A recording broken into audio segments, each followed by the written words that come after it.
এমন একটা অস্ত্র বানাইলাম বুঝছেন, জীবিত বগা বগা একদমই জীবিত। এটা ওষুধ খাওয়াইলে তো ডাইরেক্ট মারা যায়, বাট ওষুধ না খাওয়াইও ধরা যায় আমি এমন একটা জিনিস বানাইলাম।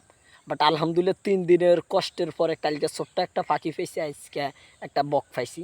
প্রচুর কষ্ট করে সকাল ভোরে ভোরে আসলাম, আমি তোমাদেরকে বললাম না সকাল ভোরে ভোরে আসি। এই যে দেখো আমার কোলে এখন বসে রাখছে রানার উপরে, ও সে জোরে নিঃশ্বাস নিতেছে আর আমার দিকে চোখ দিয়ে মিলে গোলায় গোলায় তাকাইতেছে।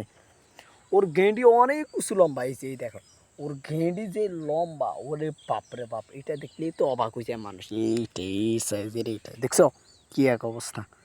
ওরও ধরলাম এখনও বাড়িতে নিয়ে নিয়েছে, এই দেখো টোঁডা লড়াই। ও আমার দিকে সে মিলে তাকাইছে, আমি জানি না কোন সময় আর খাচাম্পু করে দেয়।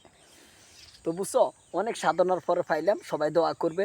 আর যদি কারো লাগে আমি যেটা দিয়ে ধরলাম ওইটা, তাহলে আমাকে ইনবক্স করবে, দাম কত হইতে পারে কি আসবে সব বলে দেবো।